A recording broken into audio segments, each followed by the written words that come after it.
Episode 4, The Safety of Sport. Without losing the spirit of sport, we continue on our sporting journey because, after all, it is a sporting life in Australia. In Season 2, Episode 4, the crew discuss the work from anywhere phenomenon, and we continue on this discussion, as you will recall, from our previous season. On this occasion, we look at the enforcement of regulations as a reluctant approach. Trajce reminds us that the criminal law sanctions can still apply to illegal acts occurring on the football field. The idea that those involved in sport, the corporations, the owners, and the way in which they empower themselves through self-regulation and codes of conduct to try and lift the game is essentially an issue where the rubber meets the road in respect of sport, seen through the lens of work. This episode contains a reference to a fatality. Some listeners may find its contents distressing. Hello and welcome to the Why Work podcast series. You are listening to Trajce Vetkovsky, Sarah Bazell and Alan Girl. We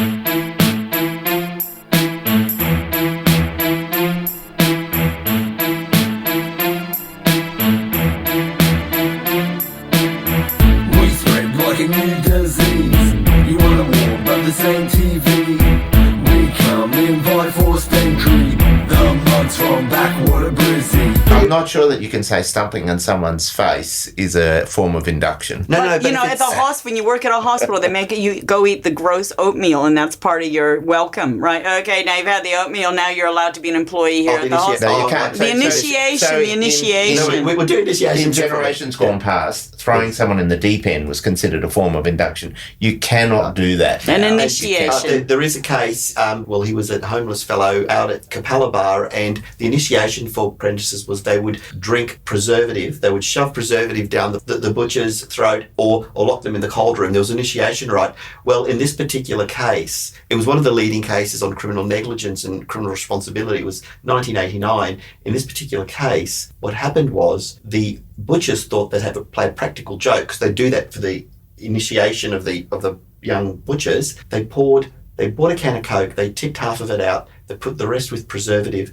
and they put it on the ledge because they knew this homeless person would rummage through the trash. So he's guzzled this whole can of Coke, and of course he has, from off the top of my head, a coronary, and he dies. Oh. It's a classic case on, your victim as you find them. But so that was a serious takeaway. But the fact that this was part of a work initiation right was quite a creepy aspect. Do you remember that case, Alan? I don't remember that one, but more recently we had safety cases. We had a couple of safety cases. One where... the hazing? Not the hazing, putting the apprentice's pants on fire. Oh, I don't know. Do you remember that No. recently? Yeah. And that was all about, mucking around and pranking in the workplace. But I've heard people who work in bridges, for example, managing and repairing bridges, saying, less than 20 years ago they were required to walk across the bridge with no harness, no fall protection or prevention, and do this at night and make sure they weren't afraid of the traffic below to see if they could qualify working in that kind of job. It's just crazy stuff. That's it. So, and my son was quite proud of that black eye, I've got to say. So that was part of his rite of passage. He was proud. He wanted it on the photo. I think it's on my Instagram account, right? What was the sport? Rugby, mate. Yes, okay. So it's interesting. And Alan, so that's right. We're going to get to the risk assessment and pretty much what was said in this decision soon. But if I threw this term up in the air, given what we've talked about now, do you think it makes sense? I've registered to play a football game, so therefore I am going to buy into consensual violence. Yeah, you're accepting the risk. And I think that's the obvious explanation, but the courts don't accept that. And that's what you were talking about previously is, how much can you say I voluntarily accept the risks I inherit in this role? Yeah, if you look at professional sports players, you look at people in emergency services, you look at the military, there's lots of activities where the only explanation as to why it's okay for the person to be doing the thing is because they've accepted the risk. They've said, I want to play football, and part of playing football is the risk of being hurt on the field, and I accept that as that's an acceptable risk for me to play football. But when you go to the judgments by the courts, they don't see it that way. It's interesting, the Sharks captain gets a 4-week ban, and the terms used are reckless and intentional, etc., and he said it was a split decision. They're working out a 4-week ban, yet we would know that under Section 32, you're essentially looking at an exposure to risk, whether or not that person was killed or not. We look at... Explain that for the listeners.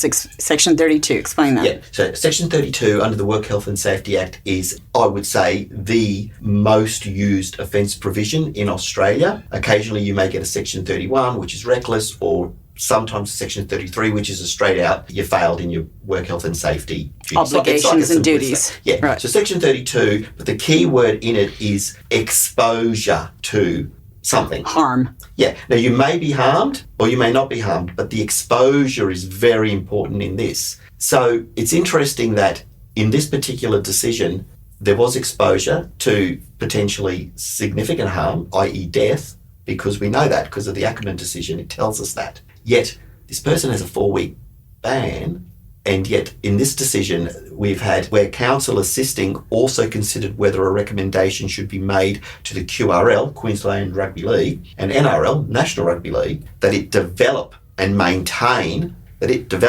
maintains a risk assessment approach to player safety in rugby league in Queensland, having regard to its obligations under the Work Health and Safety Act, and that it encourages QRL clubs to do the same. What do you say to that proposition? I think it would be very difficult for them to apply the formula in the same way that it applies in other workplaces. You know, without getting too legalistic about it, if you did a consequence and probability type assessment of the event, and then you've got as your ultimate backstop, we can always not do the activity. You know, do we have to do the activity? They're going to be Nintendo players soon. If you want to get them away from direct harm and remove the people from the source of harm, they'll become Nintendo rugby players. Let me give you a comparison. What's very topical at the moment, of course, is engineered stone. And asking the question of should we be working with engineered stone, there is always the option not to have engineered stone. And that's what's being fiercely debated at the moment. Should we ban engineered stone? Now, if you go to football, there's always the option not to go on the paddock. To suggest that when 45,000 people have paid probably $200 a ticket to ban it as completely unrealistic. Banning a footy match, mate, would be mutiny. On Australian. Oh, thank you. It'd be getting back to my very first point about it would be beyond mutiny. There would be a revolution, a révolution, as the French would say.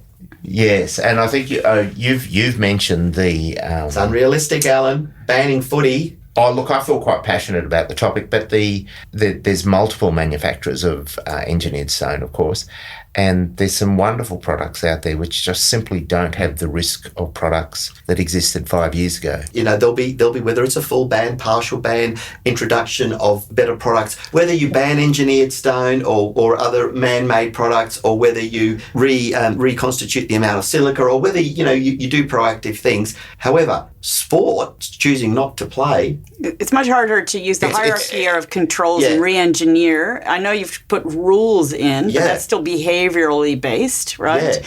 And so it's quite different to re-engineering the design of the But if you think about the product. hierarchy of controls, telling workers not to shoulder charge, or telling players not to shoulder charge, that's not very high on the hierarchy That's what I'm of saying. controls. That's a low level of intervention. That's exactly what I'm saying. It's explosive, it's uncontrolled, and getting back to your point, that height, there's a reason why they have huddles. Yep. They hook in there and say, we can do this, we can win, we're the best, we're going to annihilate them. Let's smash them, we're going to win, right? There's that whole sort of, a bit like the law, I suppose, with the adversarial system.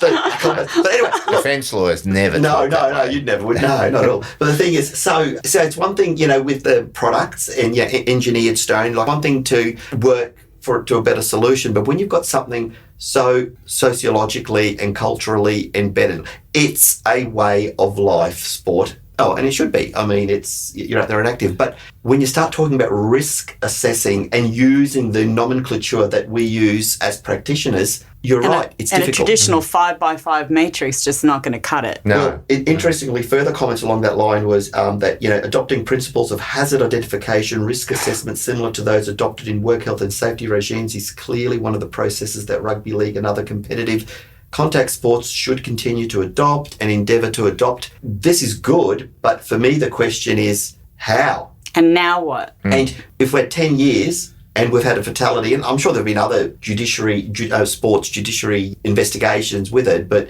the fact that it's come back into the media and there's a ban, but this is the part I just can't reconcile, words such as intentional and reckless, which are terms familiar to me in the legal space, these words are used by sports panels, but imagine getting a four shift back. You're reckless, Sarah. You're reckless in your work. I often am. We are going to now. How's this? You've been accused of being reckless. Let's look at Section 31. You've been accused of being reckless. Bring it. You know what's going to happen? What? You're not allowed to go to work for 4 shifts. Oh, shame.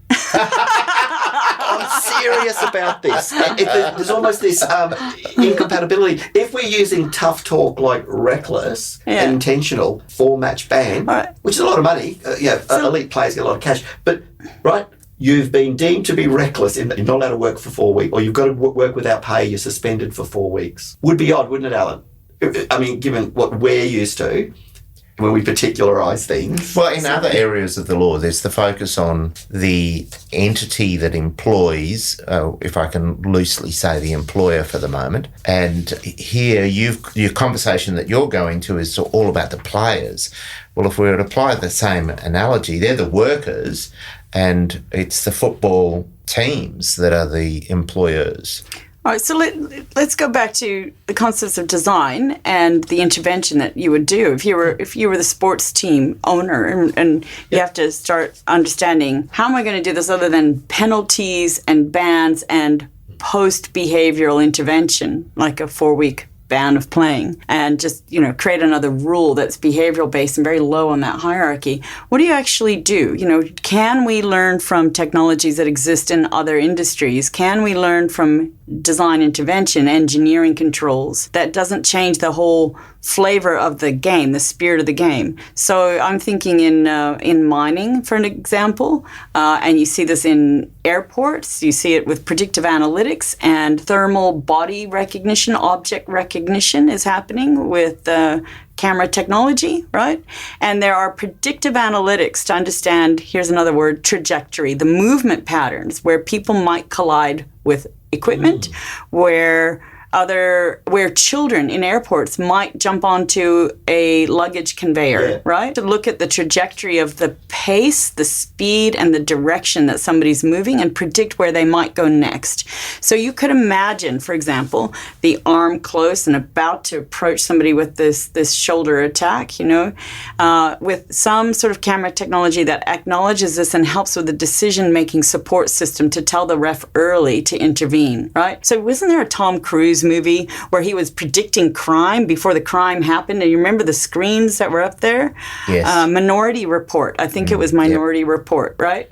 And it was where technology was so advanced that they would get these little balls going down through this little conveyor, and woohoo, here's the circumstances that's going to happen in the future, right? Yeah. So this is where we're talking about. There's camera technology. I don't want to use the word surveillance. That sounds like policing, but effectively it's surveilling the scenario, identifying objects, identifying movement patterns and actions that might happen, and having some early decision-making support so that intervention can happen before there's that contact and a fatality. Now, we're talking scrums, we're talking bodies everywhere. I'm not saying this is an easy feat, and I'm not trying to be Pollyanna about this, right? But some of this technology, for example, on a mine site I was at, was able to recognize the human, the worker, and whether they had cats coming into the work base, right? Yeah. And they could tell what those were, and birds, and, having to have this object recognition. So there's so much that may be coming down the line that could help the players, the safety of sport, and not take away from the spirit of sport. Yeah, because we know the shoulder charge, it's banned, you don't do it. But imagine if you had some technology that would, for example, pin near shoulder charge, or that was close, and then the learnings that would be taken from that. So, no, there's something in what you're saying, there's some merit. And I wonder... There often is, Trajce. The record. Well, there is. And in fact, the fact I'm so glad you've acknowledged it today. The fact that I merely even suggested that possibly, unequivocally, of course there is. And I wouldn't even say pearls of wisdom. I would say fountains of knowledge. Fountains of knowledge here. Explosive That's information. That's right. And can I also say that, you're proposing changing how people play football. That's also courageous, very courageous. I'm not suggesting that. I want to keep the spirit of the game. Exactly. So That I'm spirit trying she did to. keep- She's going to take us to gridiron. We're going to end up with gridiron. Yeah. Yeah, which a lot of concussion in the leading researchers with concussion. But it's interesting what you say, because that would fit into a very workable and practical risk assessment and to determine Well, how what else are you going to do besides making the players become Nintendo players and getting them off the field? I mean, the whole nature of this is a contact sport. This is a contact sport. And that's the part we can't escape that. When you play your footy, you'll see that the stapler above, or in the old days, that allow the blood on the pitch. Now, there's a lot more focus around the whole process, but the action and the excitement and the raw. And I notice the uniforms are more and more compressed these days, but that's a separate issue in itself. But my point is... It's a visual I don't want right now. But the thing is, in the old days, remember when you go back to the sponsors, Winfield, it was a given that you'd scull a six-pack and you'd have a Winnie Red. Even Paul Hogan would be advertising the cigarettes. Culturally, we've moved. The reason why I say that, why can't we also move with the terms of re-educating or reprogramming the mindset about, look, shoulder tackles will kill. An ex-pro football, you say gridiron player in the U.S., and he had re-educated, retrained, and became a physiotherapist. Yeah. Brad Buddy. Big guy, as you might imagine. Great gridironing name, isn't it? Brad Buddy. It does not get more American than that. I just have to say. That's right. Yeah, that's it. It's classic. And he was a lovely, lovely gentleman. He was just a gorgeous man, really nice guy. And he admitted to me that he had to leave football because of the culture of football, and he was at risk of losing his marriage and his family, because on the field it was play and play hard, off the field too.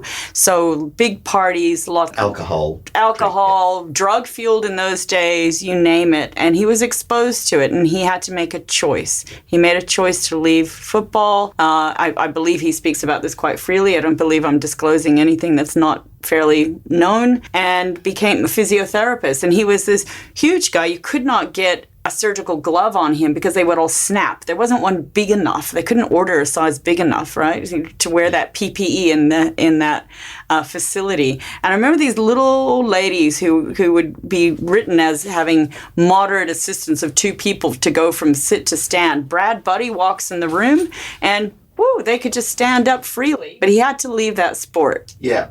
And so that's a bigger picture. I think he's now working for himself, running physio groups, So one practical response you've given to, if we're implementing a risk assessment to the great game of rugby, would be, for example, you said adopting technologies which could, map all these things.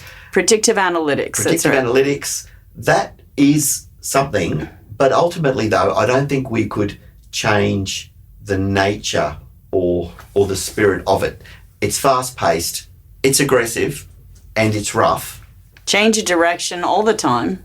So lots of bodies all in a mix, lots of arms and legs flailing, and that's right. There's going to be a biff inadvertently most of the time, but sometimes it could be an intentional biff, but there's going to be a biff no matter what. Yeah, it's going to be, I was going to say pressing of the flesh, there's going to be smashing of the flesh, crunching. So it's as you said, voluntary assumption of risk, voluntary acceptance. So are you saying different rules should apply then on the sports field? Well, no. The question I'm saying is how can it be any different other than you're going to expect something that's going to be explosive to happen? Well, I mean, in terms of being treated as a workplace. On the one hand, we're saying it should be treated as a workplace, but on the other hand... Are we? Just the courts are saying that, right? Well, actually, I'm going to throw it back. Should it be treated as a workplace, Sarah? Well, the end result was the inquest, coroner suggesting as part of the recommendations for QRL and NRL to consider rugby, or the game of rugby, in the context of a work setting, and therefore to consider adopting work method statements for work health and safety. And what about actually done in that case? That's what's And what about the police service and workplace health and safety? Yeah, so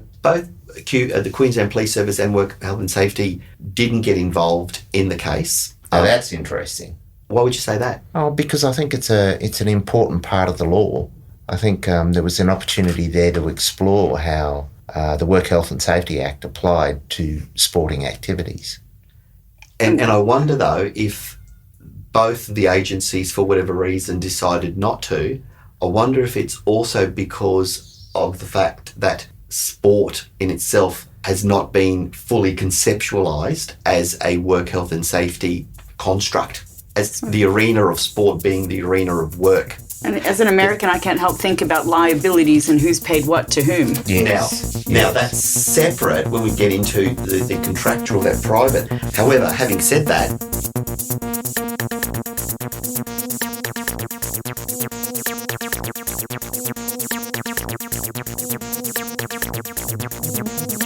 but for those listeners who are interested in this idea of sport and sport being a workplace, there've been not a lot of, and there should be, not a lot of research in this area, but hopefully it will grow. But there is a particularly good article, a good academic journal. It's called Professional Sport, Work, Health and Safety Law and Reluctant Regulators, 2015. I don't have the full citation, but I can find that. I've got a copy at home, actually. I should have brought it in. So that's Professional Sport, Work, Health and Safety Law and Reluctant Regulators. But it is the exhibit, but I'll find it for our listeners. It's in Exhibit G5 for those interested in the inquest. The other article is just the footnote here is Catastrophic Injuries in Rugby Union, an assessment of the risk. But that was 2007. So there's been some interest, but I'm sure there's been some further research in that area. Sounds like there's an opportunity for someone to write something. Possibly do a paper, yes, indeed. So what happened was, despite discussions around work health and safety and the regulatory scope,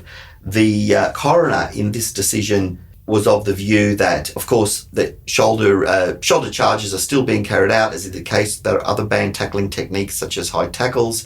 I've commented that the reluctance to use the send-off process. So the coroner went into details about what's in existence at the moment with respect to how the sports regulatory bodies monitor and review this type of activity. But the coroner did suggest that the NRL and QRL should look at the three-way categorisation for high tackles and why this would not also be applicable to shoulder charges. But as I stated, this is not a strong view of mine. So he's explored currently what's in existence, and the outcome was the NRL and all the other governing bodies to keep focusing on what it is the players do and around field training and the teaching of, not to use illegal techniques. So essentially improving awareness and knowledge around it. So the recommendations were essentially based on what's in existence at the moment and how to improve and better it. And I think that has a lot to do with what Sarah said before. And I think within the setting of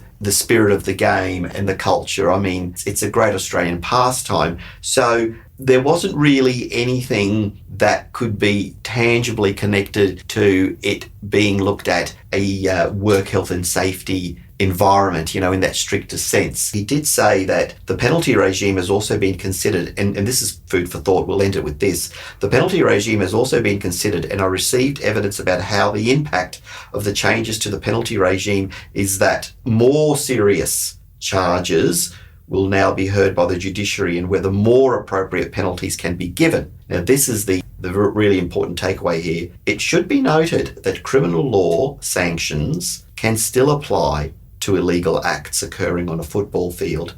And in recent times, I'm aware charges have been brought. So whilst there's been nothing definitive about, right, this is going to be treated, those ordinary principles of work health and safety compliance, those issues were traversed in this decision, but the findings stopped short of saying, right, we're going to transplant that into it. So, and I think that's consistent with the idea of, I guess, in sort of liberal democracies such as Australia, particularly involving sport, where those involved in that sport, like the corporations, the owners of the sports, empower themselves through self-regulation and through codes of conduct to try and lift the game. I think that's a unique feature of sport generally. There's the idea of, look, rather than the regulator now imposing, because the coroner made it clear that illegal acts could attract criminal sanctions, indeed, whether it's work health and safety prosecution under an industrial manslaughter or Section 289 of the Criminal Code, be that as it may, there seems to be this idea of, well, it's sport, we'll try and lift our game, so to speak, in that arena.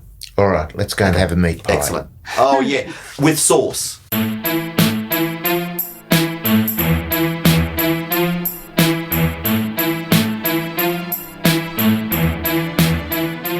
We hope you enjoyed enjoyed that episode of Why Work, you've been listening to Trajce, Sarah and Alan, and if you'd like to know more about some of the things we've talked about today, please subscribe and we'd be more than happy to provide you with information, names of cases and other things that may interest you. Please be aware that none of the matters we've talked about today should be construed as legal advice or any other type of advice. We're just here to talk about all things related to work. See you next time.